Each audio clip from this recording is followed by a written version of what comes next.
Amen. Donc l'enseignement, la vraie délivrance biblique. Dès ton enfance, tu connais les saintes lettres qui peuvent te rendre sage à salut par la foi en Jésus-Christ. Verset 16. Toute écriture est inspirée de Dieu et utile pour enseigner, pour convaincre, pour corriger et pour instruire dans la justice. Amen. Donc, l'expression toute écriture, c'est le mot grec passagraphé. Passa, ça veut dire la totalité. Et graphé, ça veut dire ce qui est écrit. Donc, en gros, la totalité des écritures. Donc, j'ai commencé à expliquer dimanche dernier que nous devons apprendre à prendre les écritures dans leur entièreté. Étudier toutes les écritures ensemble. C'est lorsque tu prends toutes les écritures ensemble que tu vas pouvoir tirer le message. Si tu prends en pièces détachées, tu n'arriveras jamais au message des Écritures. Donc, il faut prendre tout ensemble pour arriver au message des Écritures. Dans Acte 20, verset 27, on avait vu ça.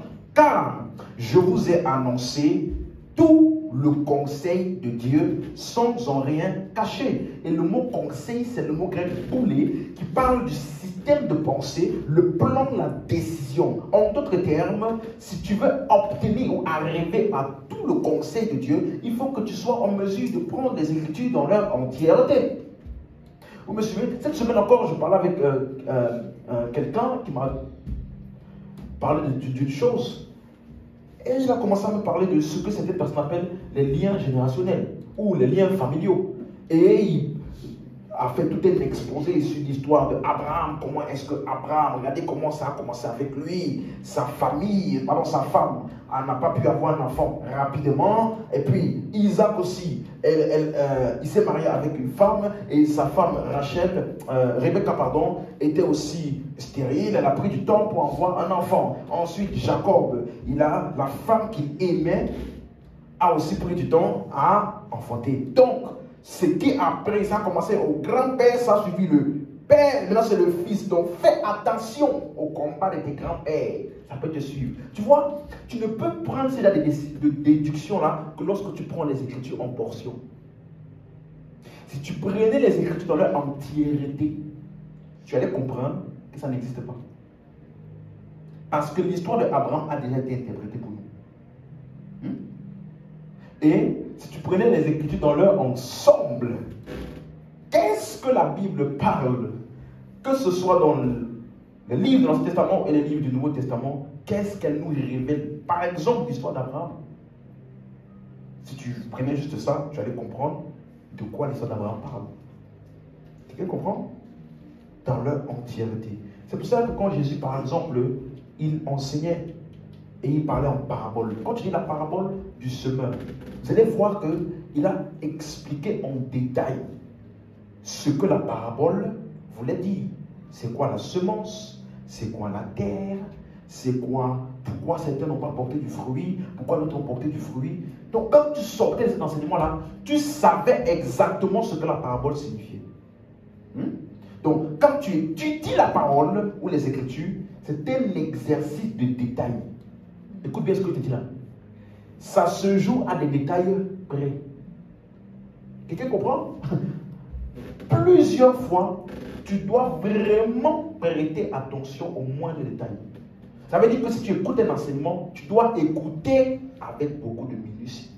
Si tu lis, tu dois lire attentivement en prêtant attention aux détails et en ne pas oubliant le contexte.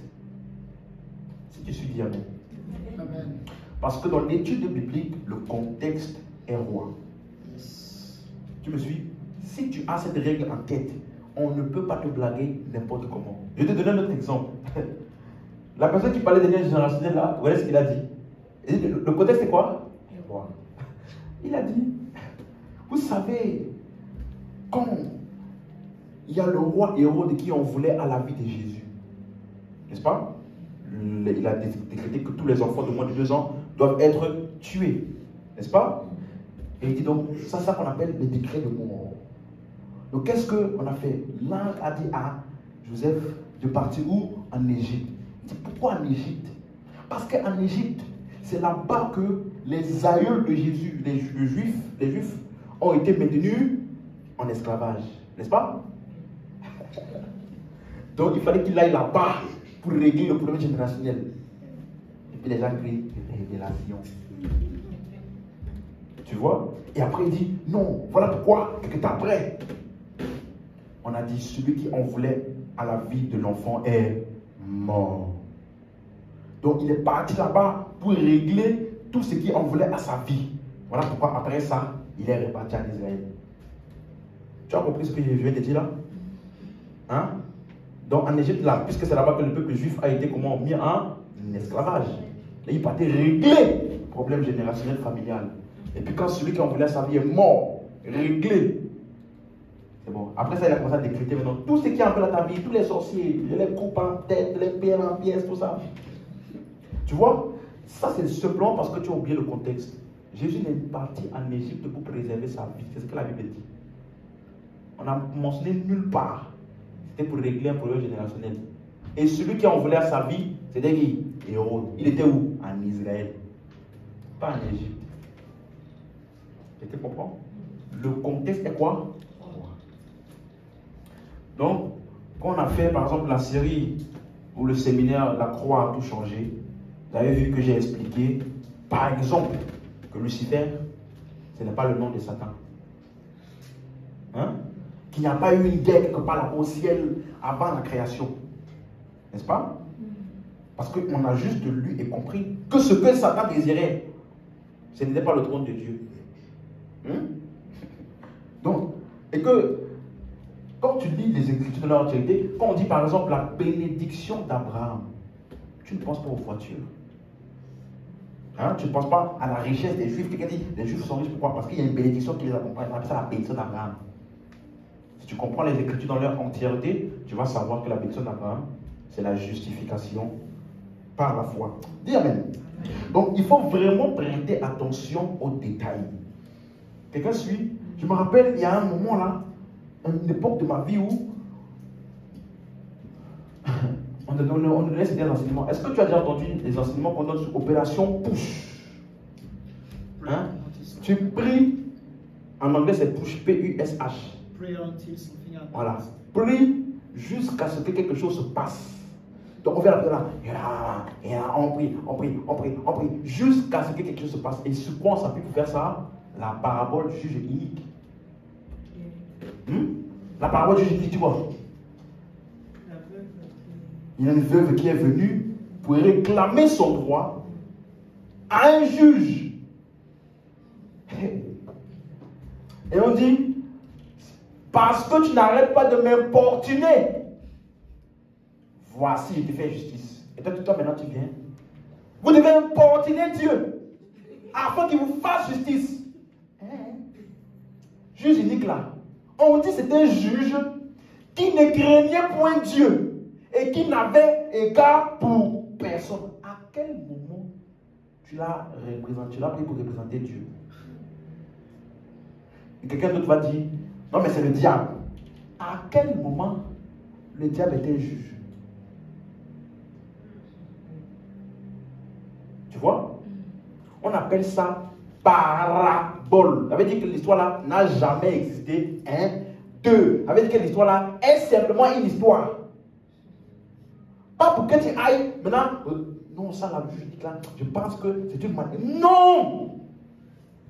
Finis de comprendre l'histoire, qu'est-ce qu'elle dit, et maintenant va chercher la leçon que Jésus a donnée basée sur ça. On dit si un juge unique comme ça, il fait justice.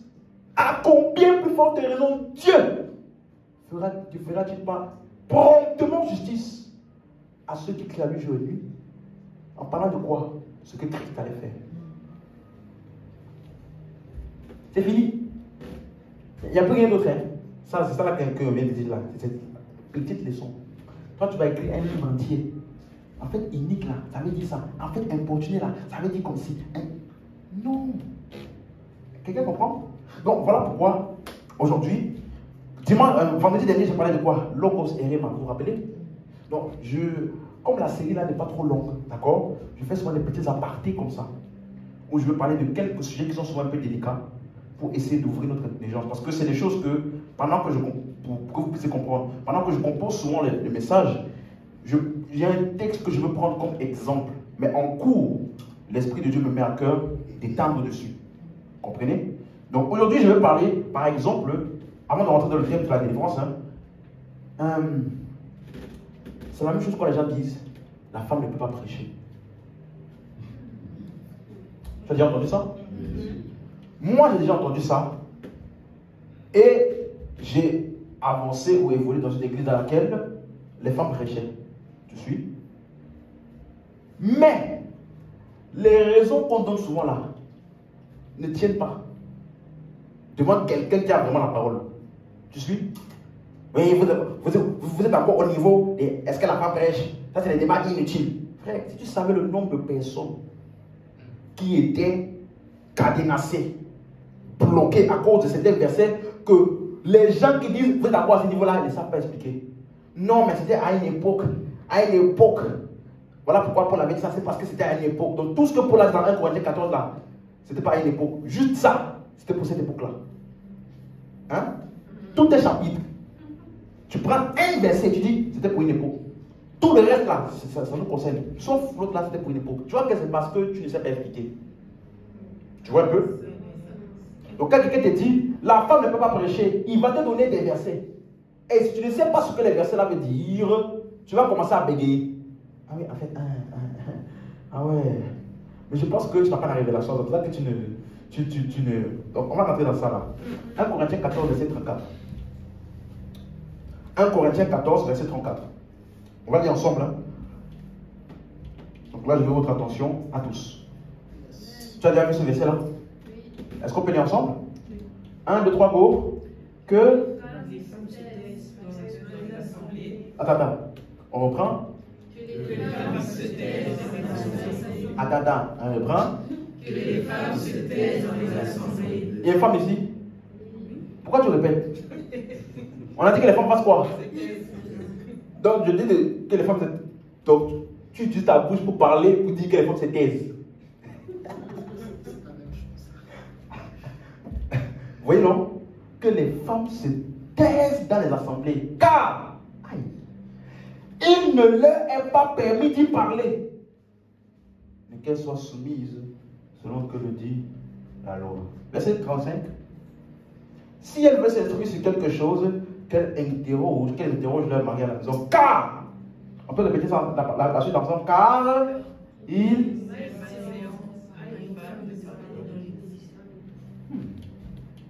est quoi? Malséant, inadéquat, bizarre pour une femme de parler dans l'église. Il y a 3 mots qui sont importants ici. Se taise, parler, non pas 3 mots. Se taise, parler, soumise. On va voir le reste après. Mais si on le prenait comme certaines personnes l'interprètent ou le comprennent aujourd'hui, cela voudrait dire que Paul se contredit lui-même. Parce qu'il a dit dans 1 Corinthiens 11, verset 5, par exemple. Ça c'est avant. Suivez-moi. Fais souvent un exercice. Lis la Bible sans chapitre et sans verset. Tu vas arriver à 1 Corinthiens 14, n'est-ce pas? Lis tout 1 Corinthiens 1, verset 1 jusqu'à 1 Corinthiens 14. Sans verset, sans chapitre. Parce que quand il parle à 1 Corinthiens 14, il suppose que tu as lu ce qui était avant. Parce qu'il n'a pas écrit chapitre 1. Quand il écrivait, c'était une seule lettre. C'est pour des moyens de référencement qu'on a mis les versets et les chapitres. Et laissez-moi vous dire, ce n'est pas inspiré de Dieu. Il y a des coupures là qui sont vraiment très très mal faites. Et qui poussent les gens à l'erreur des fois. Tu me suis? 1 Corinthiens 11, verset 5. Donc il suppose que quand tu vas lire, je ne perds pas la femme de parler, il suppose que tu as déjà assimilé et compris que toutes les femmes femme, au contraire, qui fait quoi? Ou qui? Donc, ça veut dire que dans la pensée de Paul, la femme peut faire quoi? Prier et... Ok, on va voir. Prophétiser, là, ça se passe où? Et ça se passe comment? 1 Corinthiens 14, verset 3. Celui qui prophétise, donc, est-ce que je peux remplacer la femme qui prophétise? Hein? Ce n'est pas hors contexte. Hein? Ok. La femme qui prophétise, au contraire, elle fait quoi? Elle parle aux hommes, elle fait quoi? Donc ça veut dire qu'une femme, peut-être qu'on va dire aux hommes, puisqu'il a dit, je n'ai pas permis à la femme de parler où? Dans l'église, n'est-ce pas? Continuons, verset 4. Celui qui parle en langue s'édifie lui-même. On va pas celui par la femme. La femme qui prophétise, elle fait quoi? Elle édifie qui? Donc ça veut dire que quand il dit parle aux hommes, les édifie, les exhorte et les console, c'est où? Dans l'église. Hein? Donc la femme qui prophétise, elle prophétise où? Dans... Est-ce que quelqu'un comprend? Quand elle parle, on dit, verset 3, revenons verset 3. Il faut vraiment que tu suives. La femme qui prophétise, au contraire, elle parle à qui? Aux hommes. Les hommes là sont où? Dans l'église. Donc on va dire, la femme qui prophétise parle aux hommes dans l'église. Elle les édifie où? Dans l'église. Elle les exhorte où? Dans les églises. Elle les console où? Quelqu'un suit jusqu'ici? Yes. Donc, voici ce que Paul a dit. Avant de dire ce qu'il a dit au verset 34. On est au verset 5 de Corinthiens 14. Si tu suis, dis Amen. Verset 5. Je désire que vous parliez tous en langue, mais encore plus que vous prophétisiez. Celui qui prophétise est plus grand que celui qui parle en langue, à moins que ce dernier l'interprète, pour que l'Église reçoive quoi? De l'édification. Donc, une femme peut parler aux hommes dans l'Église. Elle peut les édifier. Elle peut les exhorter. Exhorter là, c'est donner un enseignement qui attire ton attention sur un point précis. Pour révéler quelque chose par rapport à une réalité de la parole. Quelqu'un comprend? La femme, elle fait ça. C'est pas fini, verset 26. Toujours 1 Corinthiens 14. Hein. Donc avant d'arriver à 34 là, on suppose que tu sais que la femme prophétise. Hein? Ok. Que faire donc, frère? Lorsque vous vous assemblez, seulement les hommes parmi vous, c'est ça qui est écrit? Qui? Cette version-là, ça me dérange même. Va second 21, s'il te plaît. Second 21. Tu vas dire maintenant. Très bien. 1, 2, 3, go. Que? Qui? Frère et qui? Ok. Lorsque vous vous réunissez, chacun de vous peut apporter. Donc la femme peut apporter. Elle peut apporter quoi? Un quoi? Donc la femme peut apporter un enseignement à qui? On dit pour que tout se passe pour l'édification. On a vu l'édification, c'est où? Dans. Est-ce que basé sur ce que juste ça là, est-ce que je peux dire que parmi les choses qu'une femme peut apporter pour l'église, il y a l'enseignement? Yes. Est-ce que je peux dire une femme peut enseigner l'église? Hein? Aïe, aïe, aïe. Mais comment? Mais Paul, pourquoi donc, verset 34, pourquoi tu dis ça, Paul? Je ne comprends pas. Verset 34. Pourquoi donc tu dis que les femmes se taisent dans les assemblées? Version Louis II, pardon.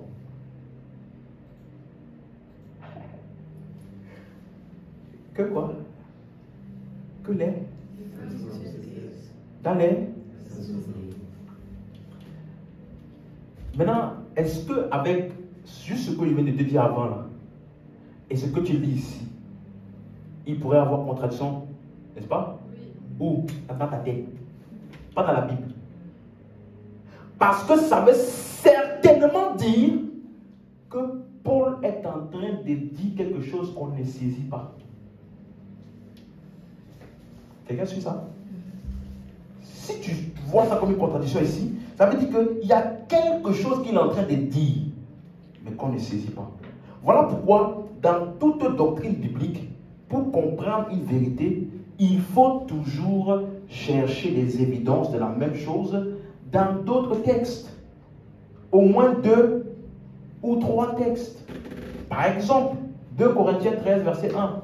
Voici ce que la Bible dit, avant qu'on puisse établir. Regardez ce qu'il dit. Je vais vers vous pour la 3e fois. Toute affaire se réglera sur la déclaration de 2 ou 3.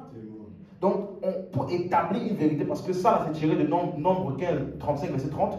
Donc, pour établir une vérité, il faut avoir au moins 2 ou 3 témoins. C'est la même chose que Jésus a dit dans Matthieu 18, verset 16. Il dit, mais s'il ne t'écoute pas, prends avec toi une ou 2 personnes afin que l'affaire se règle sur la déclaration de combien de témoins? 2 ou 3 témoins. Est-ce que c'est clair? Ok. Donc, ça veut dire que je ne peux pas prendre 1 Corinthiens 14, verset 34, que les femmes se taisent dans l'église pour établir une doctrine. Tu es d'accord? Il faut d'autres évidences, n'est-ce pas? Alors, je sais que quelqu'un va donc me donner 1 Timothée 2, verset 11. Là-bas encore, c'est même encore plus fort. Ouh, alléluia. Amen. Que la femme écoute l'instruction en... Dis avec moi silence. Avec une entière... Verset 12. Aïe, aïe, aïe, aïe. Je ne permets pas à la femme de faire quoi? Qui parle? C'est le même Paul qui a parlé à un Corinthien là. Qui a dit que la femme prophétise, enseigne tout ça. C'est lui qui lui dit, je ne permets pas à la femme de faire quoi? Ni de prendre l'autorité sur l'homme, mais elle doit demeurer dans le silence. Verset 13. On lit simplement. Hein? Je n'ai pas fait aucun commentaire. Car Adam a été formé le Ève. Verset 14. Ce n'est pas Adam qui a été séduit, c'est la femme qui séduite s'est rendue coupable de transgression. Maintenant, je ne permets pas, verset 12, je ne permets pas à la femme d'enseigner. Mais on a vu tout à l'heure, mais la femme peut prophétiser. Hein? Non. Dans l'église, on a dit une femme peut même apporter un enseignement. Lorsque vous réussissez, frère ou soeur, quelqu'un a-t-il un enseignement, il peut apporter. Donc, est-ce que Paul, il avait bu quelque chose entre les 2 versets là où il a oublié ce qu'il disait? Qu'est-ce qui s'est passé dans sa tête? Maintenant, suis-moi. Je vais te poser une question. Hein? Est-ce que quelqu'un suit? Oui. Il faut que tu suives. Hein? Sinon, là, ce soir-là, j'ai perdu mon temps. Il faut que tu suives tout. Parce que ce que je t'enseigne là, c'est pour que tu sois en mesure d'enseigner ça à quelqu'un d'autre qui va venir avec des versets hors contexte sans vouloir comprendre ce qu'on dit. Tu comprends? Ok, regarde. Voici comment c'est un livre ça. Je ne permets pas à la femme d'enseigner dans l'église, ni de prendre autorité sur les hommes de l'église, mais elle doit demeurer dans le silence dans l'église. Tu as vu tous les ajouts que j'ai faits? J'ai rajouté quoi? Dans l'église. Parce que quand tu lis ce genre d'instruction là, pose-toi la question, dans quel cadre et dans quel contexte il est en train de parler. Je te donne un exemple. Imagine-toi, tu as une embauche. Tu te fais embaucher, d'accord? Tu viens à ton premier jour de travail, n'est-ce pas? Et on donne les règles, comment ça se passe là-bas dans l'entreprise. Et ton patron, il dit, je ne permets à personne d'utiliser son téléphone. Tu as suivi? Je ne permets à personne d'utiliser son téléphone. Et puis il continue à parler, Est-ce que ça veut dire que toi, tu dois jeter ton téléphone pour ne plus jamais utiliser ton téléphone? Hein? Cette instruction s'applique dans un cadre et dans un... Tu as suivi? Ok. Donc, ça veut dire que dans quel cadre et dans quel contexte est-ce qu'il est en train de parler ici? Quelqu'un suit? L'expression prendre de l'autorité sur, c'est le mot grec authenteo. Authenteo. Ça veut dire, c'est utilisé souvent pour gouverner une ville. Vous voyez, le gouverneur, le maire d'une ville, c'est lui qui dirige la ville. Vous suivez?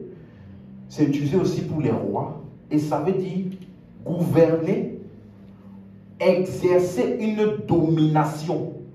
Ça veut dire diriger et donner des instructions. Quelqu'un comprend? Donc, Paul disait, je ne permets pas à la femme d'enseigner, ni de dominer ou de donner des instructions ou de commander sur l'homme. Si c'est clair jusqu'ici, dis amen. Amen. Donc, le premier mot, revenons dans 1 Timothée 2, 11, là, le verset 11. Que la femme écoute l'instruction en silence avec une entière soumission. Le mot soumission, c'est le mot grec hypotage. Hypotage, ça parle d'un acte de soumission, c'est une obéissance. Amen. Revenons au verset. Tu vois, j'ai déjà vu des personnes, excusez-moi ce que je vais dire, hein, même s'il y en a parmi vous quelqu'un qui va écouter la vidéo qui a cette croyance-là. C'est vraiment pour essayer de nous faire réfléchir que je vais dire ce que je vais dire. Certaines personnes, basées sur ce verset-là, disent que la femme ne peut pas prêcher à un homme. Hein? Voilà pourquoi il y a certaines églises, vous allez voir, quand la femme prêche, c'est le culte des femmes. C'est ça. Le culte des femmes. Il n'y a que les femmes là-bas, donc oui, elles peuvent prêcher aux femmes. Hein? Mais quand il y a des hommes, ah non, non. Quand la femme, dès qu'il y a des hommes, calme. Hein? Mais ça veut dire que si une femme ne peut pas prêcher un homme, donc je marche dans la rue et je vois un homme qui a besoin du salut. Je lui dis, désolé, je ne peux pas te prêcher parce que tu es un homme. Donc, désolé, tu peux aller en enfer. Est-ce que ça fait sens? Hein? Mais tu vois, ce qui est drôle dans ces églises-là qui disent ça, moi, c'est la question que je me suis souvent posée. Les sœurs qui ne peuvent pas prêcher là, ni enseigner là, elles divisent la louange. Hein? Donc, quand elles divisent la louange là, elles disent levez les mains, peuple de Dieu. Ça là, c'est pas une instruction. Hein? C'est pas une instruction. Est-ce que vous pouvez élever vos voix pour prier? Ça, c'est ça là, c'est pas une instruction. Tu vois? Elle se blague nous-mêmes. Levez les mains avec moi. Elle a donné un ordre. Et toi, l'homme, tu obéis. Et après, tu dis, je ne permets pas à la femme de donner. Est-ce que tu comprends? Prendre autorité sur, ça veut dire dominer sur. Donc, rappelez-vous. Maintenant, on va analyser ensemble la Bible. Dis avec moi, la Bible. Dans son entièreté. Amen. Suis-moi. On va comprendre dans quel cadre et dans quel contexte il parle ici. Le mot soumission, d'abord. C'est par là qu'on va commencer. Amen. Parcourons maintenant les Écritures. Tu es prêt? Regarde bien le mot soumission. Hein. Parce qu'il a dit, la femme en silence, écoutez l'homme, pas prendre l'autorité sur l'homme. On va voir donc pourquoi il parle de soumission. 1 Pierre 3, verset 1. 1 Pierre 3, verset 1. C'est bon? Je vous laisse noter. Et tu dois comprendre ça. C'est bon? Femmes, soyez de même soumises à vos quoi? Version Darby. Peut-être qu'on dit soyez soumis à vos maris. Là, tu penses qu'on dit soyez soumis. Dès que quelqu'un est mari, c'est bon, vous êtes soumis à lui. Non, hein? On va lire. Pareillement, vous, femmes, soyez quoi? À vos. Donc, chaque femme n'est pas soumise à tous les maris de la terre. Elle est soumise à son propre. Afin que si quelques-uns n'obéissent pas à la parole, ils soient gagnés sans la parole par la conduite de leur femme. Donc, juste, donc, première chose déjà, une femme, quand on parle de soumission, ça parle par rapport à son mari, pas à tous les hommes. C'est clair? Un autre texte, 1 Corinthiens 11, verset 3. Bon, un texte un peu controversé, je ne peux pas m'étendre trop dessus. Le temps viendra, on va bien expliquer en détail, mais voilà. Je veux cependant que vous sachiez que Christ est le chef de tout homme et que l'homme est le chef de la femme et que Dieu est le chef de Christ. Maintenant, suis-moi bien. Le mot chef, là, c'est le mot grec képhalé, ça veut dire chef. Dans d'autres textes, ça veut dire tête. Tu suis? Tête et chef, là, c'est la même chose. En anglais, c'est écrit, je veux cependant que vous sachiez que Christ est la tête de tout homme. C'est écrit comme ça en anglais. Vous comprenez? Que l'homme est la tête de la femme. Hein? Et que Dieu est la tête de Christ. C'est comme ça que c'est écrit. Tu as la version King James là? Comme ça, tout le monde va bien voir. Vous voyez? Je veux que vous sachiez que la tête. Head là, ça veut dire quoi? Hein? C'est ça, hein? De tout homme, c'est qui? Christ. Vous voyez? Revenons en version du second. Ça marche? Donc ici, là, il y a déjà le mot tête qui ne parle pas de ça. Ça parle de quoi? Autorité. Pas ça. Quelqu'un suit? Ok. Verset 4. Tout homme qui prie ou qui prophétise la tête couverte déshonore son chef. Quelqu'un suit? Mets la version Martin. Tu vas voir comment ça va bien embrouillé. J'ai fait ça expressément. Regarde. Tout homme qui prie ou qui prophétise ayant quelque chose sur la tête, il fait quoi? Déshonore quoi? Tout à l'heure, on avait dit déshonore quoi? Son chef. Vous voyez? Donc ici, là, il y a deux têtes. Il y a une tête littérale. Et il y a une tête qui signifie chef. Quelqu'un comprend? Il y a deux têtes ici. Quelqu'un comprend ça? Vous suivez? Romains, version 8 secondes. Tout homme qui prie ou qui prophétise la tête couverte déshonore son chef. Mais tout à l'heure, on a vu que chef là, Martin a traduit ça par quoi? Tête. Donc il y a deux têtes. Il y a une tête qui est ça, et il y a une tête qui veut dire autorité ou chef. Vous suivez? Ne perdez pas de vue ça. Parce qu'il est en train de vouloir expliquer l'autorité. Ok. Verset 5. Toute femme, au contraire, qui prie ou qui prophétise la tête voilée, déshonore son chef. C'est comme si elle était rasée. Donc, il y a une tête qu'on peut raser, qui est littérale, et il y a une tête qu'on ne peut pas raser, parce que ça parle de autorité ou chef. Tu suis? Verset 6. Car si une femme n'est pas voilée, qu'elle se coupe aussi les cheveux. Or, s'il est honteux pour un homme d'avoir les cheveux coupés ou d'être rasé, qu'elle se voile. Qu'est-ce que Paul est en train d'expliquer ici? Quand il dit donc que Christ est le chef ou la tête de l'homme, il est en train d'expliquer quoi? L'autorité. Donc, en fait, suis bien ce que je vais t'expliquer. Il y avait une coutume, Paul parle ici en fait du fait qu'il y avait une coutume de voilement de tête qui existait à cette époque-là.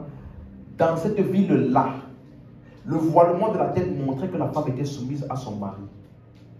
Tu suis? Donc Paul disait, si tu enfreins le voilement des têtes là, tu es en train d'enfreindre la soumission à ton mari. Et il a utilisé cette coutume-là pour expliquer le fait que c'est comme Dieu, l'homme et Christ. Donc alors, Dieu, Christ, l'homme, la femme. Vous avez vu? Dieu en haut, ensuite qui? Christ, ensuite l'homme, ensuite là. Il t'explique que Dieu est le chef de Christ, est le chef de la femme. C'est ça qu'il explique. Donc il dit que si dans votre coutume là, la femme doit rester voilée, c'est à cause du fait que vous comprenez ça comme étant soumission à son mari. De la même manière que la femme, suis bien, est la gloire de l'homme. Vous vous rappelez? Lisons. C'est comment ça m'a regardé bizarrement. On va lire. Je ne peux pas trop m'étendre dessus parce que sinon, on ne va pas pouvoir finir. Voilà. Verset 7. L'homme ne doit pas se couvrir la tête puisqu'il est l'image et la gloire de qui? Rappelle-toi, Dieu là c'est qui? Son chef, son autorité. Tandis que la femme est la gloire de qui? L'homme là c'est qui? Donc en fait, c'est comme si, quel exemple je peux donner? C'est comme s'il y a des cultures où la femme doit marcher à genoux devant son mari. Hein? Je ne suis pas en train de cautionner la culture. Hein? Je suis juste en train de te dire que à travers cette culture-là, je l'utilise pour t'expliquer la soumission. Hein? Parce que vous considérez à genoux là comme étant soumission à son mari. Donc j'explique pour dire maintenant que nous, devant Dieu, on s'agenouille, on peut s'agenouiller. C'est un signe de soumission à qui? À Dieu. Donc si toi, devant ton mari, tu peux te mettre n'importe comment, tu es en train d'enfreindre la soumission. Donc j'utilise votre culture pour vous expliquer la soumission et l'autorité. Donc il n'était pas en train de dire, allez mettre des foulards partout. Non. Pourquoi? Parce qu'au verset 15, je vais t'expliquer, parce qu'au verset 15, mais que c'est une gloire pour la femme, donc mon verset 14, pour le contexte. Quelqu'un suit? La nature elle-même ne vous enseigne-t-elle pas que c'est une honte pour l'homme de porter de longs cheveux? Ça là, suis-moi. Il parle de leur culture. Hein? Vous avez compris? Parce que si tu lis Apocalypse, quand Jean il a vu la représentation de Jésus là, il avait des cheveux, hein? Comme la neige, long. C'est écrit. Vous suivez? Il parle de leur culture. Dans leur culture là, c'est une honte pour l'homme de porter de longs cheveux. Verset 15. J'explique. Mais que c'est une gloire pour la femme d'en porter. Parce que la quoi? Lui a été donné comme quoi? Donc il n'était pas en train de dire à tous les chrétiens, allez porter des voiles partout. Vous, dans votre culture, vous, voilà, c'est un symbole pour témoigner quoi? Je suis soumise à mon mari. Tu vois, non? Donc, j'utilise votre culture pour vous communiquer la pensée de la soumission à son mari. Vous devez être soumise à vos maris. Parce que vous êtes la gloire de l'homme, comme l'homme est la gloire de Dieu. Parce que si je vous dis seulement, soyez soumise, vous n'allez pas comprendre. Parce que le peuple de Corinthe, je n'ai pas pu vous parler comme à des hommes spirituels, mais comme à des enfants en Christ. Quelqu'un comprend? Regardez maintenant, quand il va parler au peuple de Corinthe, de Éphèse, pardon. Donc, suis bien, ça veut dire que il n'est pas en train de demander aux gens d'aller à l'église avec un foulard. Dis Amen. Amen. Donc ici encore, l'homme, femme, soumission, ça parle encore de quoi? Mari et femme. Tu es d'accord? Maintenant, regarde. La même chose qu'il a dit à Corinthe. Regarde comment il disait voilement des têtes, vous de culture, gloire de Dieu, tout ça là. Hein? Quand il va parler maintenant à un peuple qui est un peu plus mature, Ephésiens 5, 22, c'est exactement la même chose qu'il leur dit. Hein? Vous allez voir. Ephésiens 5, 22. Est-ce que tout le monde a la page? Oui? Ok. Femmes, soyez soumises à vos... On voit encore soumise. Ça parle de tous les hommes, ça parle dans le cadre du mariage. Ok. Comme c'est donc, les femmes doivent être soumises à leur mari, non pas à tous les maris, ni à tous les hommes. Hein? Verset 23 maintenant. Suis-moi, suis-moi, suis-moi. Car le mari est quoi? Le chef de la femme. Ce n'est pas ce qu'on a dit tout à l'heure. Comme Christ est le chef de l'Église. Donc, tu vois que quand il dit l'homme est le chef de la femme, c'est dans quel cadre? Tous les hommes sont les chefs de toutes les femmes. C'est ça? Non. Ce n'est pas ce qu'il dit. Regarde, version semeur. Au cas où, tu sais, je ne la sais pas. Il faut toujours donner beaucoup de choses, comme ça c'est clair. Vous, femmes en particulier, chacune a son mari. Et cela par égard pour le Seigneur. Verset 23.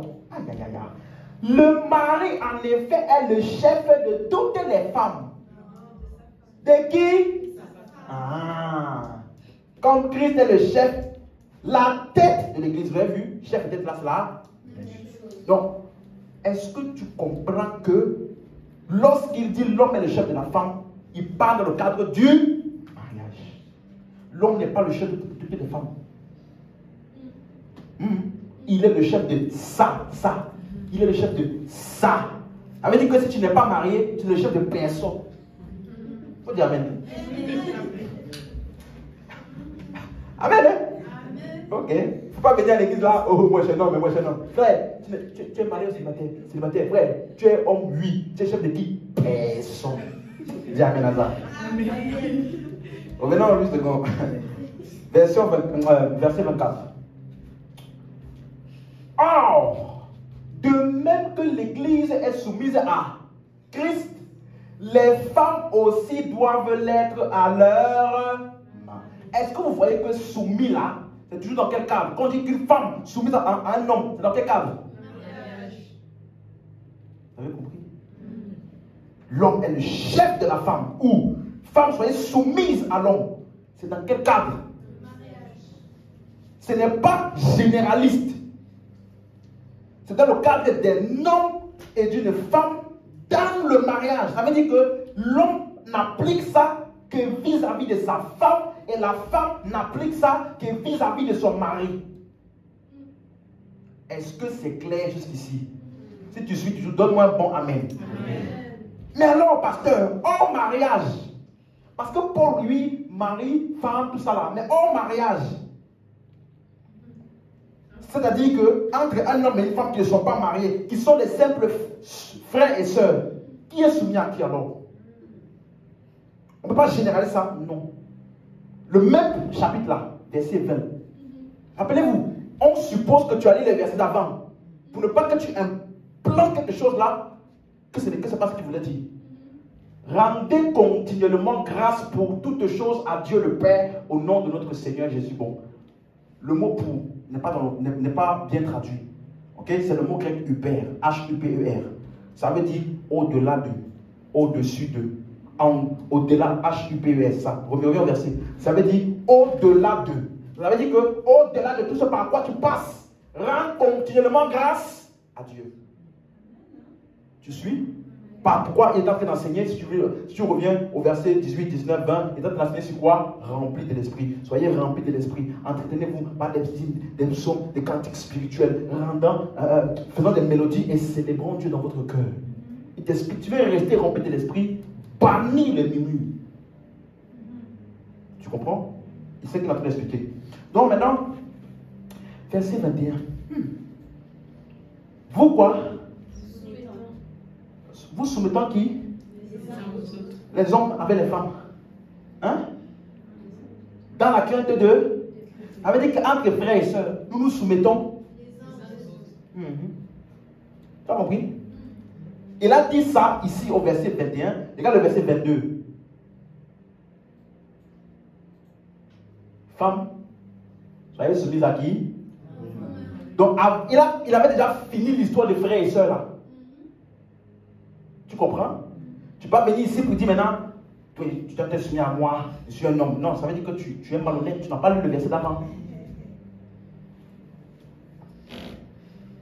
Vous comprenez? Entre frères et sœurs en Christ, nous nous soumettons les uns aux autres. Ça veut dire qu'elle peut me parler, j'écoute, j'obéis. Moi aussi, je peux lui parler, elle écoute, elle obéit. Hein? Il n'y a pas de matisme dans l'église.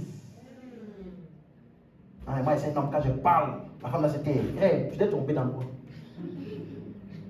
Ce n'est pas dans l'église, ni en Christ. Amen. Colossiens 3,18 pour terminer avec le mot soumission. Femmes, soyez soumises à qui? Comme il convient dans le. Tu vois, là je n'étais pas donné d'eux. ni 3 témoins. C'est beaucoup de témoins qui t'expliquent quand tu vois le mot soumission, homme et femme, c'est dans quel cadre? Donc ne fais pas l'erreur quand on parle de l'autorité de l'homme sur la femme. C'est toujours, dis-moi toujours, dans le cadre du mariage. Donc, est-ce que c'est clair pour quelqu'un?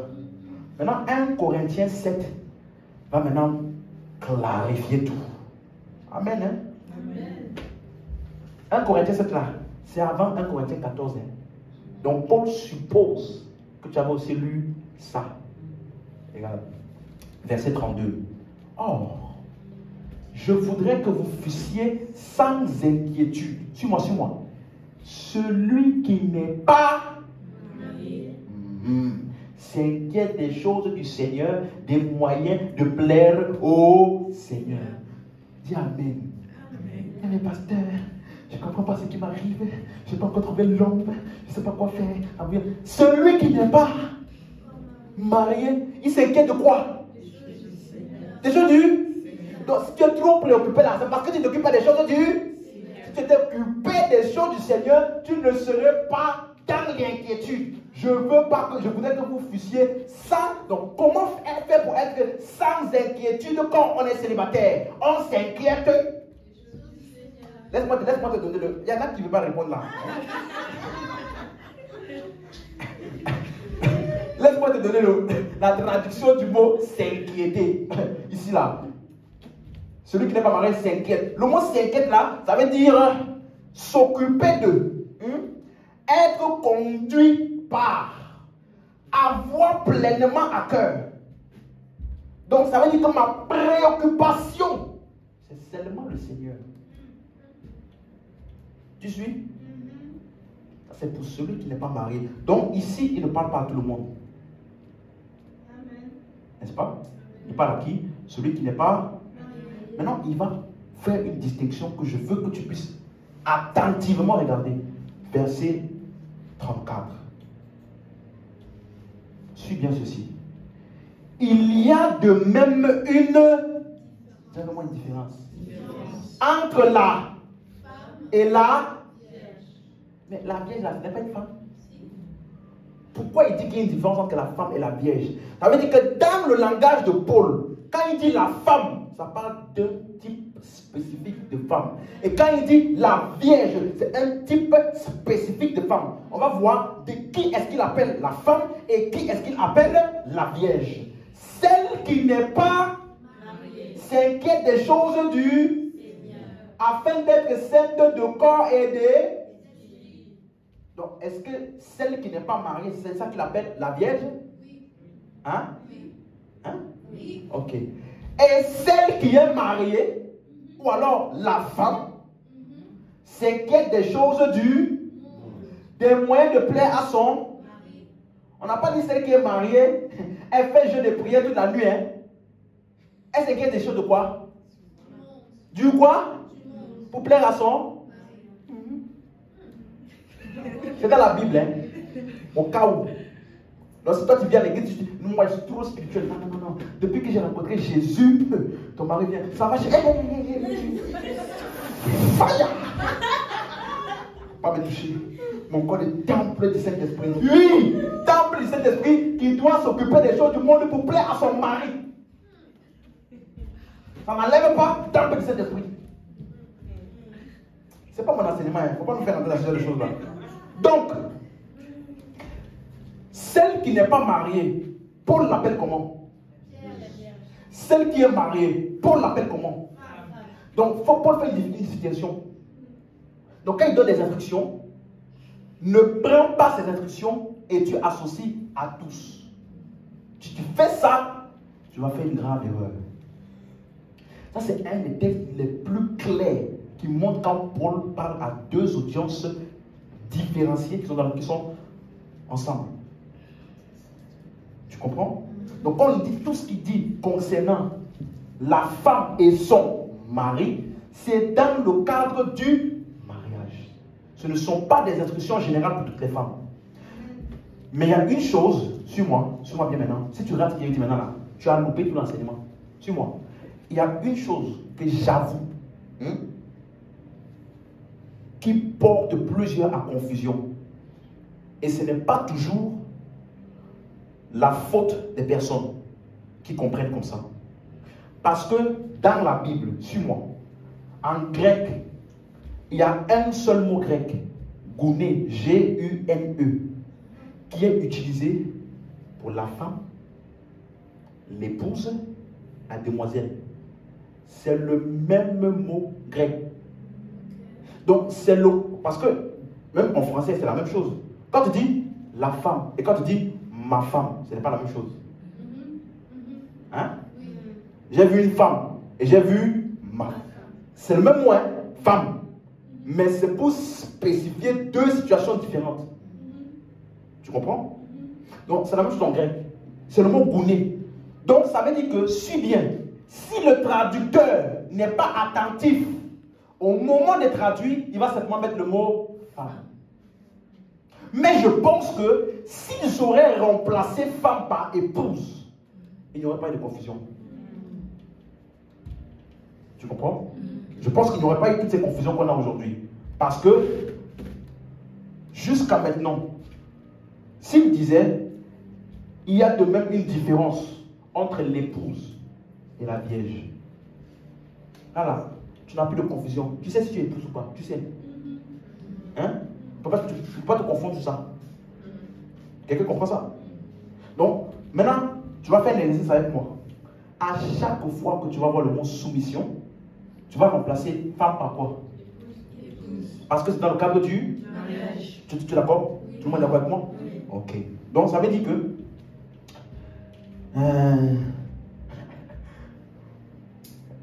jusqu'ici, il n'y a aucun verset qui parle du ministère de la femme qui est interdit. Hein? Hein? Interdit à la femme d'avoir un ministère. On n'a pas. Les gens disent que la femme ne peut pas avoir un ministère. Il y a des églises qui disent que la femme ne peut pas prêcher, mais elle peut chanter. Oui. Et c'est dans la qu'on les bloque. Il dit non, je suis d'accord. La femme peut prophétiser. Elle peut même exhorter. Mais la femme ne peut pas être le leader d'une vision. Là, c'est quel verset qui dit ça? Comprenez? Non, mais Jésus n'avait choisi aucun apôtre femme. Un jour, je vais vous expliquer. Il dit, est-ce que tu sais, laisse-moi te dire cette parenthèse-là, que les premiers apôtres de la résurrection étaient des femmes? Parce que apôtre veut dire envoyé, apostolos, envoyé pour. Et ceux qui ont été envoyés pour annoncer la résurrection à ceux qui devaient annoncer la résurrection. Hein? Pourquoi cherchez-vous parmi les morts celui qui est vivant? Allez! Dites-leur que je suis vivant et qu'on se retrouvera en Galilée. Elles sont parties annoncer la résurrection aux apôtres. Donc il n'y a pas d'apôtre aujourd'hui de la résurrection de Christ sans les apôtresses. Hein? Non mais, les femmes. Frère, n'as-tu pas vu la femme qui était au bord du puits? Quand Jésus a fini de parler, sans aucune instruction, elle est partie gagner une ville. Et quand les gens de la ville sont venus, ils n'ont pas dit « Fire sur vous !» C'est une femme qui vous a envoyé. Non. Jésus les a reçus et leur a enseigné. Tu suis ça? Donc, cet enseignement-là, c'est pour te rassurer, te donner des armes. Quand quelqu'un va te dire, regarde des femmes, elles te prêchent, elles te portent pantalon, tu vas savoir comment leur répondre. Amen. Alléluia. Amen. Donc, ça veut dire que dès que tu vois le mot femme, suis-moi bien, il faut que tu prennes attention au contexte pour savoir s'il parle de la femme en général ou s'il parle de la femme dans le cadre du mariage ou alors l'épouse. Une épouse. Quelqu'un comprend? Mais un des termes qui peut nous faire différencier d'office quand il parle dans le cadre du mariage, c'est quel mot? Soumission. Dès que tu vois homme, femme, soumission, ça parle de quoi? Ok. Revenons à 1 Timothée 2, verset 11. Tu vas maintenant lire ça différemment. Que la femme fasse quoi? Attendez, tout le monde, notez. On va lire ensemble. Tu vois, j'ai fini de t'expliquer, non? On a fini d'étudier la Bible, non? On va relire les mêmes versets qui semblaient contradictoires dans ta tête, là. Avec la compréhension que tu as maintenant. Relisons. Que la femme écoute. Comment? Avec une entière. Il y a quel mot? Il y a quel mot? Donc ça parle de qui? Verset 12. Je ne permets pas à la femme d'enseigner ni de prendre autorité sur, mais elle doit demeurer dans le silence. Maintenant, qu'est-ce que Paul disait concrètement ici? Maintenant, suis-moi bien. Première chose dont il parlait, verset 11. Il n'a pas été dans l'église, hein? Il est dans l'église ici. C'est écrit dans l'église? Non. Que la femme écoute l'instruction en silence avec une entière soumission. La première chose que tu dois avoir en tête, ça veut dire qu'il parle dans le cadre du fait que, on sait déjà que c'est mari et femme, n'est-ce pas? Ça veut dire que c'est dans le cadre où un homme a donné une instruction à sa femme. Qu'est-ce qu'elle doit faire? Écouter. Quelqu'un comprend? Ça veut dire que ce n'est même pas dans tous les cas du mariage où on est ensemble là, on parle et tout. Il dit que la femme écoute l'instruction en silence. Donc ça veut dire qu'il est en train de parler aux femmes dans le cadre où leur mari leur a donné une instruction. Qu'est-ce que vous devez faire? Écoutez l'instruction avec eux en silence. Jusqu'ici tu suis? Première chose, le mot silence. Aïe aïe aïe aïe. C'est encore un mot qui nous a trompés. Parce que ça ne veut pas dire silence. C'est le mot grec eusuchia. H-E-S-U-C-H-I-A. Voilà. Eusuchia. En silence.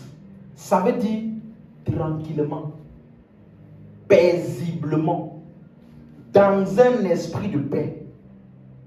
Donc ça parle du fait qu'il y a une absence d'hostilité ou de trouble. Ça ne veut pas dire fermer la bouche. Ça veut dire dans un esprit de paix. Pas de bagarre et de chamaillerie. Quelqu'un comprend ça? Regardez la version Semeur du verset 11 là. Vous allez voir comment Semeur a traduit. Que la femme reçoive quoi? L'instruction. Dans un esprit de paix.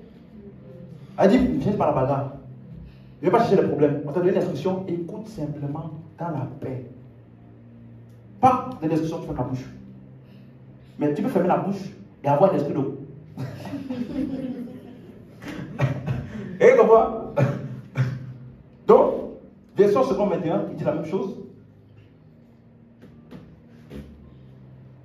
Que la femme s'instruise comment? Vous voyez? Donc, en réalité, il disait quoi? Que la femme écoute l'instruction que lui a donnée son mari sans hostilité ni animosité. Tu vois? Donc, c'est pour ça que je profite déjà pour dire, si toi tu es une femme et tu m'écoutes ici, et que tu es célibataire, et que tu aspires au mariage, si tu n'aimes pas qu'on te dise quoi faire, ou tu n'aimes pas écouter les instructions de quelqu'un, pardon, je t'en supplie, reste célibataire. C'est moi qui le parle. Moi, c'est lui. Si tu n'aimes pas qu'on te dise quoi faire, tu n'aimes pas que quelqu'un te dise, fais ça aussi, ou par les compassions de Jésus-Christ, reste célibataire. Je m'adresse à tous ceux qui sont sous ma couverture spirituelle. Ça veut dire que les autres là, c'est comme vous voulez. Je ne force rien à personne à quoi que ce soit. Parce que si tu es quelqu'un qui va aussi là, après quand il y aura problème de mariage, on va venir pour appeler qui? Pasteur. Vous gérez quoi? Problème. Donc, pour ton bien et mon bien, si tu n'aimes pas qu'on te dise quoi faire, reste célibataire et tu fais woman power tout seul. Personne ne va te déranger par rapport à ça. Dis amen, dis amen. Quelqu'un suit? Donc, que la femme s'excuse paisiblement. Revenons à lui, c'est bon. C'est clair pour quelqu'un? Donc, il parle de quoi? Mariage, mari et femme. Lui, c'est bon. Verset 12. Voilà pourquoi la suite maintenant fait sens. Tu dois écouter comment? Paisiblement, sans hostilité. Pourquoi? Je ne permets pas à la femme de faire quoi? D'enseigner, ni de dominer, de vouloir dominer, prendre autorité sur son homme ou sur son mari. Tu comprends? Mais elle doit demeurer dans le... Tu vois que silence là c'est quoi? La paix. Donc, il a train de dire quoi? N'essaye pas. Enseigner là, ça veut dire aussi quoi? Donner des instructions. Ça veut dire que ton mari t'a donné une instruction. Suis bien. Je reprends tout le contexte. Ton mari t'a donné une instruction. Au verset 11, il dit quoi? Il faut que tu écoutes ça dans une entière soumission et paisiblement. Je ne permets pas à la femme d'enseigner ou de prendre autorité sur l'homme vis-à-vis de l'instruction qu'il a donnée là. Ça veut dire que, imagine, ton mari il dit, chérie, aujourd'hui, j'aimerais que tu fasses telle chose à manger, ou que tu fasses telle chose pour moi. Toi, au lieu d'écouter l'instruction en paix, qu'est-ce que tu fais? Tu commences à vouloir enseigner et dominer. Tu fais quoi? Qu'est-ce que tu fais? Dominer, enseigner, prendre l'autorité. J'ai dit ça, c'est quoi? Gouverner. C'est la même chose qu'on dit pour les gouverneurs, les rois, ceux qui dirigent une vie, qui donnent des instructions. Il t'a donné une instruction, toi, aujourd'hui, tu fais quoi? Tu donnes une instruction. C'est ça, prendre l'autorité. Tu vois? Quelqu'un comprend? Tu peux faire ça pour moi? Toi, fais. Tu as fait quoi là? Tu as donné une autre instruction. Ok? Et tu commences à enseigner. Tu sais qui je suis? Tu connais mon background et tu commences à en donner un enseignement pour montrer pourquoi ce n'est pas à toi de faire ça. C'est ça qu'il parle ici. Vous comprenez? Parce qu'il a commencé par quoi? Que la femme écoute les... Ça veut dire qu'il y a une instruction qui a été donnée à toi, femme. Tu dois écouter en paix. Ne pas chercher à prendre autorité, à dominer, à reparler, à redonner des décisions en retour. Ah mais pasteur, ça veut dire que je n'ai pas le droit de donner mon avis? Oui, tu as le droit, mais pas dans une posture de vouloir dominer ou de prendre le dessus. Quelqu'un comprend ce que je dis là? Est-ce que vous suivez? Donc Paul disait simplement ceci, si je vais résumer, que lorsque la femme reçoit une instruction de son mari, Paul dit à la femme de ne pas essayer de dominer sur son mari en le commandant, en prenant autorité sur lui et en essayant de lui donner en retour des instructions vis-à-vis de ces instructions qu'il a reçues. Est-ce que c'est clair? Ça fait sens pour tout le monde? Ok. Donc il dit, elle doit demeurer dans le silence. Et j'ai expliqué que le mot silence, c'est le mot paix, tranquillité. Donc elle doit se soumettre sans rechigner pour garder la paix. Donc ce texte-là est dans quel cadre? Ce n'est pas à l'église. Ça n'a rien à voir avec l'église. Ce n'est pas tous les hommes et toutes les femmes. C'est dans le cadre du mariage. Voilà pourquoi au verset 13, regardez ce qu'il commence à parler de quoi? Adam et Ève. Vous voyez? Adam et Ève. Adam a été formé le premier, Ève ensuite. Amen. C'est clair pour ce texte-là? 1 Timothée 2. Relisons un peu. Verset 11. Revenons au verset 11. Que la femme écoute l'instruction en silence avec une entière soumission. Tu vois comment tu relis ça maintenant différemment? Ok, verset 12. Je ne permets pas à la femme d'enseigner ni de prendre autorité sur l'homme, mais elle doit demeurer dans le silence. Tu vois que ce qu'il dit là, c'est pour qu'il puisse garder le silence ou la paix. Donc lorsqu'il y a des instructions qui se donnent, ou alors il y a un point entre l'homme et la femme, le mari, un point d'être tranché, ce n'est pas toi, la femme, de vouloir prendre le dessus pour essayer à tout prix. C'est ce qu'il est en train de dire. Parce que quand femme veut commencer à avoir raison, elle va te donner tout l'enseignement. Elle va te prêcher, toi tu vas te demander, mais elle a fait quel corps biblique? Tu as compris? Maintenant, 1 Corinthiens 14, 34. Alléluia. Regardez, 1 Corinthiens 14, 34. Que les femmes se taisent dans les assemblées, car il ne leur est pas permis d'y parler, mais qu'elles soient quoi? Elles soient quoi? Dès que tu vois ça là, ding, ding, ding, ding, ding. Quel type de femme? Alléluia. vois? Donc, ça veut dire que ici, tu peux remplacer le mot femme par quoi? Épouse. Ok, on va remplacer. Que les épouses. La version second 21 a capté une petite pensée de ça. Second 21, regarde. Que Vos femmes. si tu n'as pas de femme, tu ne peux pas appliquer ça. Vous suivez? Revenons 8 secondes. C'est clair? Donc, tu peux remplacer femme par quoi? Épouse. Donc, que vos épouses se taisent dans les assemblées, il ne leur est pas permis d'y parler. Donc, quand tu lis ça, tu peux déjà comprendre que Paul ne s'adressait pas déjà aux femmes. Parce qu'il parle des femmes ici à la troisième personne. Il ne leur est pas permis d'y parler. C'est-à-dire qu'il parle, il s'adresse à qui? Aux hommes vis-à-vis de leurs femmes. C'est clair? Mais qu'elles soient soumises selon que le dit aussi la loi. Donc la première question que je me suis posée, première chose, c'est dans le cadre du mariage. Maintenant la deuxième question que je me suis posée, en quoi est-ce que parler fait d'une femme insoumise? Hein? Il dit, il ne l'a pas permis de parler, mais, qu'elle soit soumise.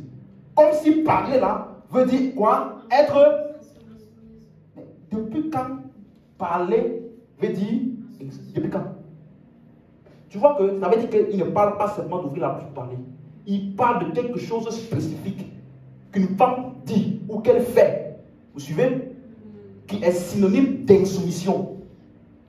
Donc, de quel parler s'agit-il ici? Verset 35 maintenant.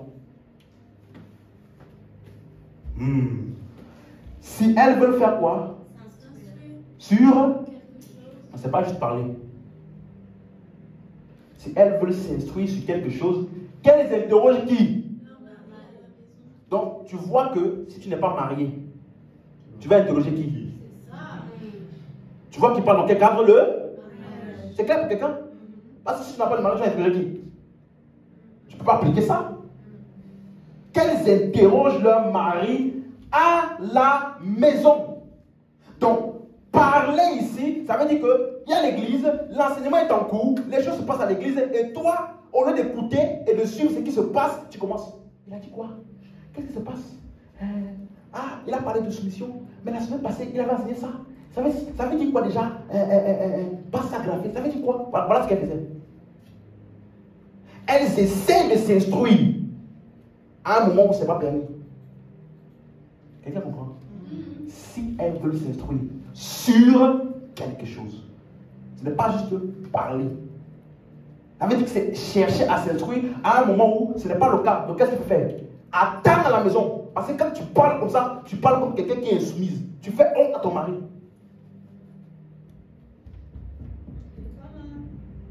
Tu vois? Et regarde, maintenant là, je suis en train d'enseigner, non? Imagine-toi, une soeur ici, son mari n'est pas là, peut-être, ou son mari est devant ici, elle est là-bas derrière. Comment ça? Il a dit quoi déjà? Quand je vais te regarder comme ça, et que ton mari va voir que c'est toi qui regardes comme ça, il va se sentir comment? Tu vois? Elle ne sait pas c'est terrible. Elle me fait honte devant les gens. C'est ça qu'il a fait. Qu'elle soit soumise. Parce que quand tu es calme, même si tu ne sais pas, tu es calme là. Le calme là ressemble à la sagesse. La vérité. Hein? Il y a des gens là, ils paraissent sages. Jusqu'à ce qu'ils commencent à. Dès qu'ils parlent, ils disent hey, Jésus. Donc son silence là me blaguait comme ça. Il y a des filles là, viens, elles marchent tout ça. Tac, tu dis ah ouais, c'est une vraie femme et tout. Oui, ça va? Ouais, ça va quoi? Tranquille? Ouais. Dès que tu fais ça là, c'est fini. T'as tout gâté. Tu vois? Donc, imagine que tu es comme ça et tu es marié. Ça veut dire que ton mari là, il ne te parle pas. Il ne t'apprend pas, on ne te dit pas des choses de comment se tenir. Amen. Donc, si tu as suivi, aucun de ces deux textes-là n'interdit à une femme de prêcher. ni d'enseigner dans l'église.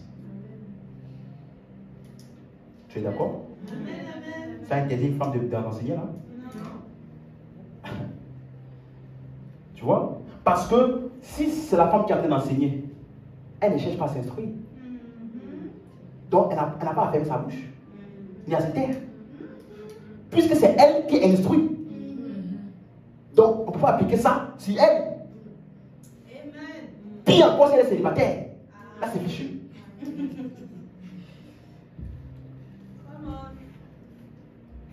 Dis amen. Tu vois, tous les gens que tu vas voir, la femme pas prêcher là, ils n'ont que 2 versets. Si tu déconstruis les 2 versets, ils sont tous nus devant toi. Ils n'ont plus rien. Tu vois, les 2 versets parlent de quoi? Dans le cadre du mariage. Donc si tu perds de vue ça, tu as tout loupé. Tout. Parce qu'il s'adresse dans un cadre précis. Et il n'est pas en train de dire que la femme ne peut pas enseigner à son mari. Ce n'est pas ce qu'il dit. On a dit que la femme écoute l'instruction. Ça veut dire qu'il y a une instruction qui est dans le cadre où il y a une instruction qui a été donnée par le mari. Comment elle doit réagir à ça? Elle ne doit pas chercher la bagarre, ni essayer de prendre le dessus. Mais s'il n'y a aucun problème entre vous, il te pose une question, il a besoin de comprendre quelque chose. Ma soeur, il faut enseigner. Parce que si tu es plus avancé que ton mari dans les choses de Dieu, tu dois le pousser à avancer avec toi. Parce que normalement, dans la norme, on voit ici, si elle veut s'instruire quelque chose, elle doit demander à qui? Donc normalement, c'est le mari qui doit t'instruire. Donc, si tu peux avancer que lui, enseigne-lui vite, lui puisse avancer vite. Comme ça, il prend bien sa place. Non, il ne peut pas t'enseigner, il ne peut pas t'enseigner, il ne peut pas t'enseigner. Il va rester en bas, toi tu es aussi, on va dire, la femme là, elle est pas mais quand on voit son mari là, c'est le mal de Dieu.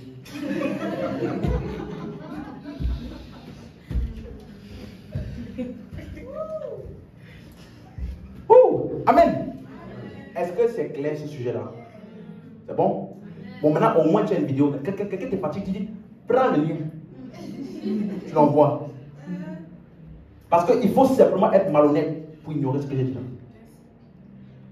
C'est la seule chose, sauf si tu n'es pas honnête avec toi-même, que tu vas venir pour dire, ah non, ça s'adressait dans un cadre, seulement à l'époque, ça parlait des femmes à l'époque. Et même historiquement parlant, ça, c'est pour ça que je n'ai pas mentionné ce terme-là, cet aspect-là. Historiquement parlant, il y a des commentaires que j'ai déjà lus qui disaient que les femmes et les hommes étaient séparés dans l'église de Corinthe.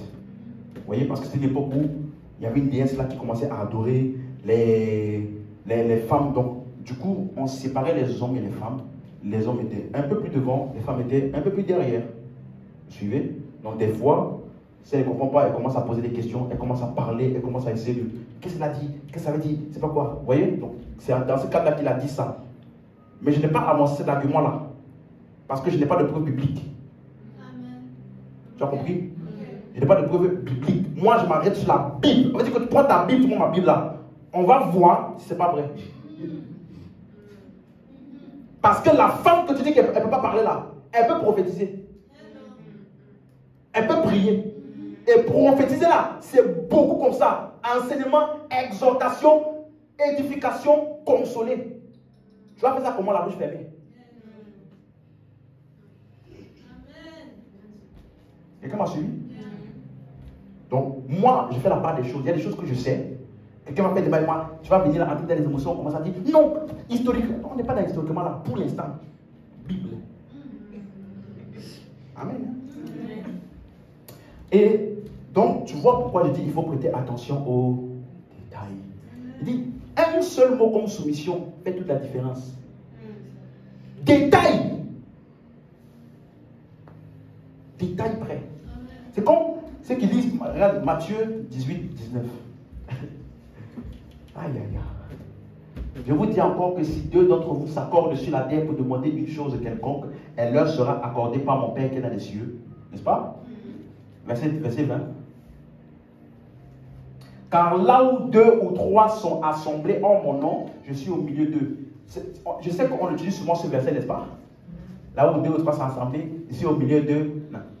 et tout le reste, n'est-ce pas? Mais si tu lis le contexte de ce verset-ci, versets 19 et 20, ça ne parle pas de la prière. Hein? Parce que si tu commences à verset 15, 16, 17, tu vas voir qu'il dit, si un frère, ton frère a péché, parle-lui. Hein? Si tu n'écoutes pas, prends 2 ou 3. Vous allez lui parler. Si tu n'écoutes pas, fais mention à l'église. S'il n'écoute pas l'église, qu'est-ce qu'on fait? On prend une décision. Considérez-le comme un païen. Et quand on dit considérer-le comme un païen, là, ça ne veut pas dire, on doit dire espèce de païen. Ce n'est pas ça que ça veut dire. Considérer-le comme un païen, ça veut dire qu'un païen, c'est quelqu'un qui est inconscient des réalités de Dieu. Donc qu'est-ce qu'on fait à son égard? On lui pardonne. Père, ils ne savent pas ce qu'ils font. C'est comme ça qu'on considère un païen. Aimez vos ennemis. Ce sont vos ennemis, ce sont des païens. Donc lui là, on a essayé de lui parler avec la parole de Dieu, ça n'a aucun effet sur lui. Donc qu'est-ce qu'on fait? On le considère comme un païen. Qu'est-ce qu'on fait? On dit pardon, frère, tu es insensé, tu es ignorant, que Dieu t'aide. Pas, faillard, fais-toi. Non. Quelqu'un comprend? Donc, c'est dans ce cadre qu'il parlait ici, verset 19. Regardez maintenant. Donc, il parlait par rapport à quoi? Il parlait par rapport aux décisions prises par l'Église vis-à-vis des individus indisciplinés. Que si dans l'Église, là, on s'accorde pour prendre une décision sur quelqu'un, le ciel reconnaît ça. Pourquoi? Parce que là où 2 ou 3 sont assemblés, vous voyez maintenant, Dieu est présent. Mais quand je suis là, Dieu n'est pas présent. Je n'ai pas besoin que Dieu soit présent, qu'on soit 2 pour que Dieu m'entende. Donc c'est tellement ce de quoi il parlait ici. C'est dans le contexte. Là, on doit décider quelque chose par rapport à un individu. Donc comme nous 2 et nous 3, on s'accorde par rapport à la décision à prendre en tant qu'église. Lui là, c'est fini pour lui. Il ne peut plus faire ça, il ne peut plus faire ci. Le ciel dit d'accord. C'est ce qu'il est en train de dire ici. Mais pasteur, est-ce qu'on peut pas prier ensemble? Oui, on peut prier ensemble. Mais ce n'est pas ce qu'il dit ici. C'est juste ça qu'il dit. Amen. Parce que quand tu es seul dans ta chambre là, Dieu n'est pas là-bas. Pourquoi il dit 2 ou 3 sont rassemblés? Je suis au milieu de vous. Ça veut dire quoi? Ça veut dire que ce que vous faites ensemble là, vous décidez ensemble là, par rapport à cette discipline à donner à cette personne-là, je suis au milieu. Tu suis? Donc cette décision-là, prenez-la en connaissance et conscience. Et Dieu est là. Il approuve ça. C'est ça que ça veut dire. Parce qu'il parlait de quoi? Discipliner quelqu'un. Amen. Est-ce que c'est clair? Bon, je pense que je vais avoir le temps de parler de délivrance aujourd'hui. Hein? Amen. Bon, on va parler rapidement sur un point rapide. Abdias 1, 17. Amen. Hein? Amen. Est-ce que c'est clair les différentes choses que j'ai mentionnées aujourd'hui? Ok. Darby. Sur la montagne de Sion, il y aura délivrance. Elle sera sainte. Et la maison de Jacob possédera ses possessions. On a vu que le mot délivrance, c'est le mot Péléta qui veut dire des rescapés. En d'autres termes, ceux qui sont à Sion, ils sont comment? Délivrés. Ils sont rescapés. Est-ce que c'est clair? Donc, ce mot-là, c'est l'équivalent qu'on a vu en grec du mot roumaï. Qu'on a vu, ça veut dire quand Dieu te délivre pour lui-même. C'est différent de libérer un oiseau de sa cage. On se rappelle, ça veut dire on te prend d'un lieu et on te met vers un autre. Voilà pourquoi j'ai expliqué que la vraie délivrance, c'est un changement de royaume. Délivrer de la puissance des ténèbres vers le royaume de son Fils. Amen. Donc une chose que j'ai commencé à expliquer, c'est que l'Ancien Testament est écrit sous forme de symboles et d'imagerie. Vous comprenez? Ça veut dire que les mots ne doivent pas toujours être pris littéralement, il faut les interpréter correctement. Comme par exemple, la montagne de Sion. Vous suivez? Parce que dans Hébreux 12, verset 22, la Bible dit: mais vous, vous êtes approchés de la montagne de Sion, de la cité du Dieu vivant, de la Jérusalem céleste, des myriades qui forment le cœur des anges. N'est-ce pas? On s'est approché de la montagne de Sion. Il appelle ça Jérusalem céleste. Donc, tu vois, la raison pour laquelle certaines personnes des fois sont confuses, c'est parce qu'il y a un vrai Sion ou alors une vraie Jérusalem qui existe aujourd'hui. Et dans 2 Samuel 5-7 qu'on avait vu, la première mention de Sion, ça parle de la cité de David. Quelqu'un comprend? Donc c'est un lieu physique qui est appelé Sion, qui est appelé Jérusalem. Mais il faut comprendre que c'est utilisé de manière figurative. Donc quand on dit sur la montagne de Sion, il y aura délivrance. Si tu prends ça de manière littérale, tu vas penser qu'on te dit il faut voyager, il faut aller sur le mont Sion, ou sur le mont Carmel, ou sur le mont, tous les monts qu'il y a là-bas en Israël, pour chercher ta délivrance. Tandis que ce n'est pas le cas. On ne parle pas d'un lieu physique, mais plutôt d'une réalité spirituelle. Voilà pourquoi on appelait ça céleste. On se rappelle? Non matériel. Donc, ça veut dire que tu vois, quand tu ne comprends pas que le mot céleste veut dire une réalité immatérielle, tu vas penser qu'on parle d'un lieu quelque part. La Nouvelle Jérusalem. Moi, je l'aime. Je veux y aller. Tu vois, et tu t'imagines que c'est un vol. On va te prendre, Seigneur, le jour où je finirai mon séjour sur la terre. Oh, mais ne permets pas que je loupe le ciel ou la Nouvelle Jérusalem. Et puis tu imagines, quand je vais mourir, ou quand je vais laisser ce corps, il y a des anges qui vont venir. Premier bras, deuxième bras. Monsieur, êtes-vous bien installé? Oui, on est bien installé. Nous sommes sur le point de prendre notre envol. Et puis, il y a une autre qui a la porte d'entrée. Monsieur, mot de passe. Il faut entrer ici. Les sangs de Jésus. Ok. Veuillez entrer dans le royaume des cieux. Waouh, c'est beau. Oh, regarde, même la route là, c'est un or. Oh là là. Oh, les voitures là-bas, même les roues sont en or. Tout. Oh, les diamants. Ouh. Frère, ça c'est Hollywood. C'est où tu es allé là, c'est là où tu es. Vous vous êtes approché de la montagne de Sion, de la Jérusalem. Donc, ce n'est pas là où tu essaies d'aller, c'est là où tu es. Donc, ça ne peut pas être là où tu es physiquement. Parce que ceux qui sont ici en France sont à Sion. Ceux qui sont aux États-Unis sont à Sion. Tu vois, les chrétiens de France sont sur la montagne de Sion. Les chrétiens des États-Unis, montagne de Sion. Les chrétiens de l'Afrique ou même des pays les plus pauvres et reculés, eux aussi sont. Donc ça ne peut pas être un lieu géographique ou physique. Ça t'explique plutôt une réalité immatérielle à laquelle nous avons eu accès. Amen. Hein? Voilà pourquoi l'Ancien Testament, je pense que c'est une des premières vérités que tout croyant doit comprendre. L'Ancien Testament est écrit sous forme de mystère figuratif et ça doit être interprété d'une certaine manière précise. Il y a une manière avec laquelle on lit l'Ancien Testament. Regarde, 1 Pierre chapitre 1, verset 10. Amen.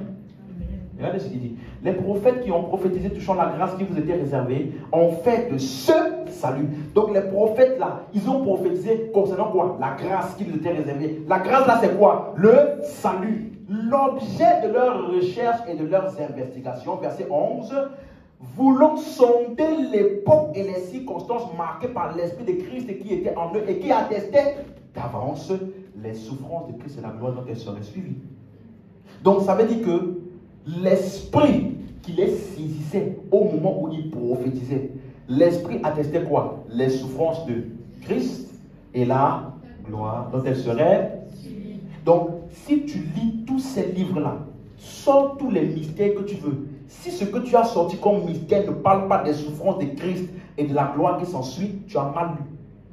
Même si tout le monde dit révélation, c'est profond, tu as mal lu quand même. Il y a une manière de lire et de comprendre l'Ancien Testament. On n'invente pas. Cette manière nous a déjà été communiquée. Amen. Amen. Verset 12. Et voici la caractéristique des prophètes de l'Ancien Testament. Il leur fut révélé. Ça veut dire qu'après toutes les recherches là, il leur fut révélé que ce n'était pas pour. Ce n'était pas pour qui? Mais pour qui? Nous. Qu'ils étaient les de ces choses. Suis-moi.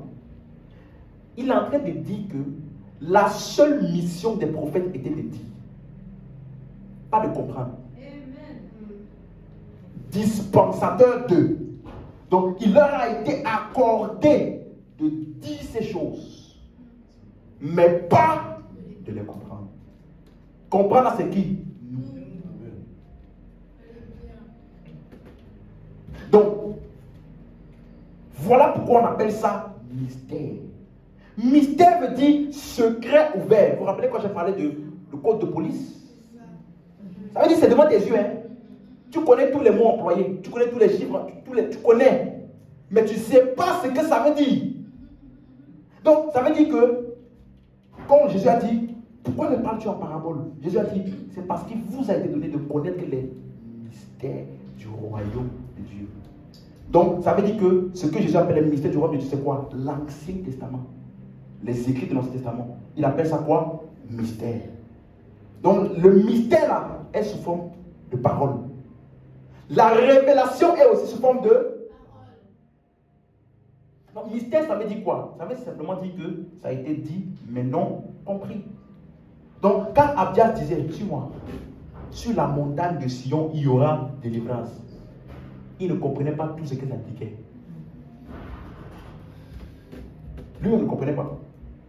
La révélation de leurs paroles prophétiques ne leur a pas été donnée. Ça a été donné à qui? À nous. De comprendre cela où? En Christ. Est-ce que tu suis? Matthieu 13, verset 34. Matthieu 13, 34.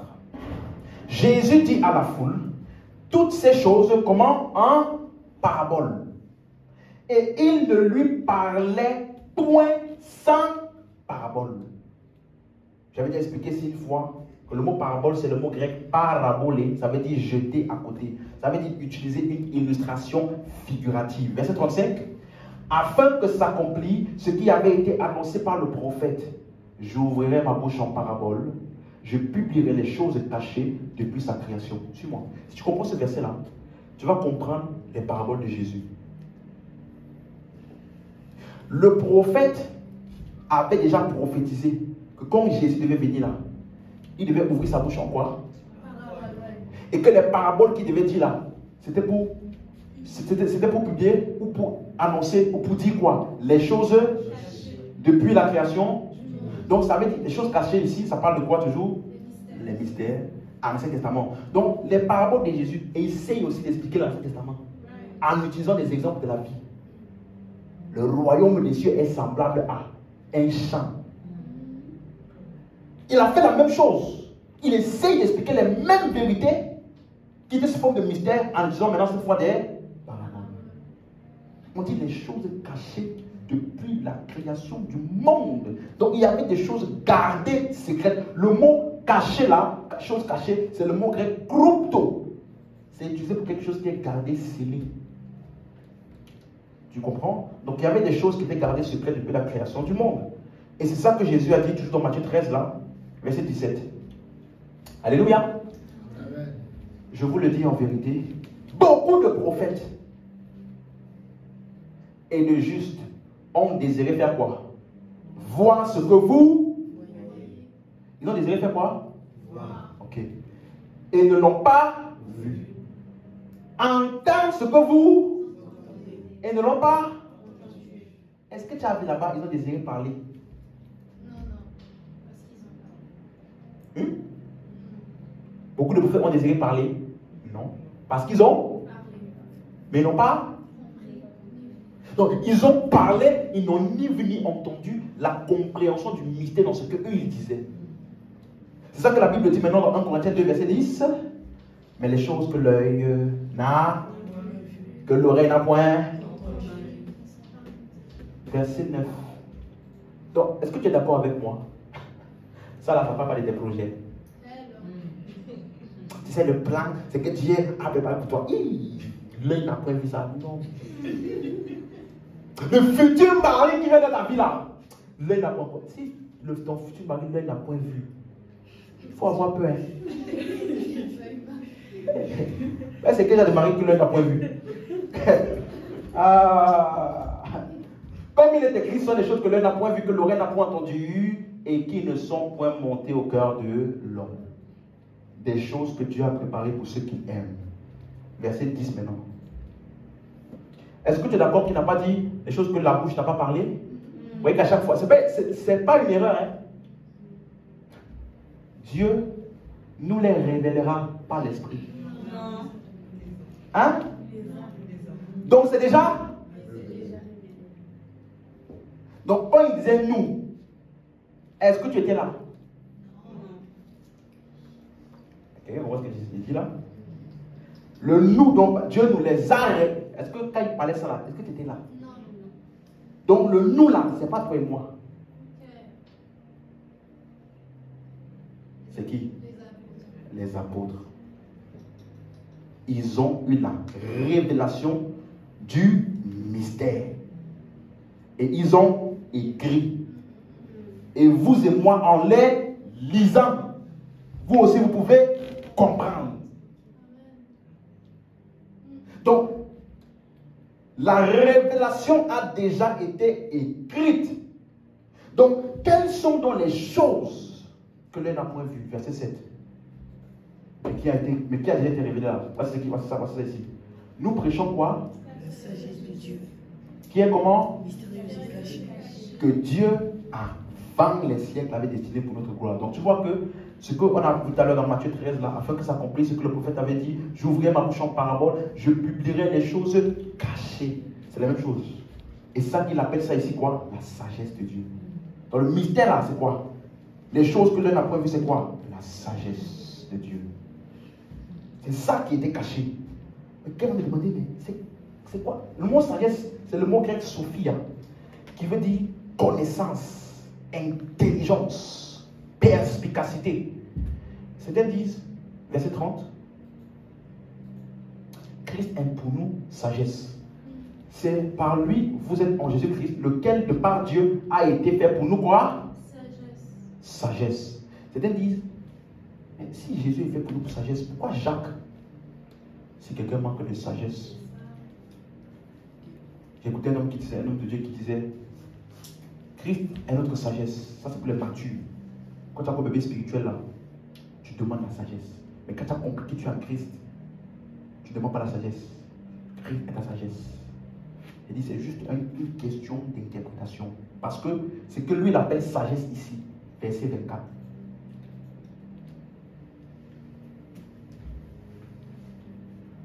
Verset 23, pardon. Nous prêchons qui? Christ crucifié là. Scandale pour les Juifs. Et folie pour les païens. Verset 24. Toujours Christ crucifié là. Hein? Il est quoi? Puissance de Dieu. Et sagesse de Dieu. Pour ceux qui sont appelés tant juifs que grecs. Donc, sagesse de Dieu c'est quoi? Christ crucifié. Donc, ça parle de quoi? La croix. L'œuvre sacrificielle de la croix. C'est pour ça qu'on dit que Christ était fait pour nous sagesse. Il rajoute justification, sanctification, rédemption. Donc, quand tu lis dans 1 Corinthiens 2,7, pour terminer, quand tu lis que nous prêchons 1 Corinthiens 2,7, la sagesse de Dieu, mystérieuse et cachée. Sagesse de Dieu là, c'est quoi? L'œuvre de Christ. L'œuvre achevée de Christ. C'est ça qui était mystère. Les souffrances de Christ et la gloire qui devait, c'est la même chose. C'est ça qu'il appelle sagesse de Dieu, c'est ça qu'il appelle mystérieux, c'est ça qu'il appelle les choses cachées. Et c'est ça qu'il appelle les choses que l'œil n'a point vues. Donc, il a prophétisé, la Vierge enfantera. Oh, cependant, ce sont nos souffrances qu'il a prises, ce sont le châtiment qui nous donne la paix est tombé sur lui. Il a prophétisé ça, mais il n'a pas compris ce que ça voulait dire. Exactement. C'était devant leurs yeux, mais ils n'ont pas vu. Amen. Donc, la sagesse dont on parle dans 1 Corinthiens 1 et dans 1 Corinthiens 2, ce n'est pas la sagesse pour la vie. Non. Ce n'est pas la sagesse qui est l'application de la parole de Dieu. C'est ça que Jacques dit de demander. Parce qu'il a dit ça dans Jacques 1, verset 5, après avoir parlé du fait que regardez comme un sujet de joie les différentes épreuves. Donc, au milieu des épreuves, là, tu as besoin de sagesse. Tu comprends? Amen. On peut se lever. Alléluia. Donc, mon but dans cette série, comme je dis, ce n'est pas simplement que tu comprennes des vérités, ce n'est pas simplement que tu dises « Oh, Amen, c'est bon, je peux prêcher. Oh, je suis femme. Plus personne ne va être fait mon ministère. Je peux voler de mes ailes. » Oui, Amen. Mais c'est que tu sois en mesure également d'expliquer ce que tu as compris avec des versets, avec des explications claires. Amen. Et que tu puisses vraiment manifester le ministère de Dieu qui est en toi. Alléluia. Amen. Élevons la voix.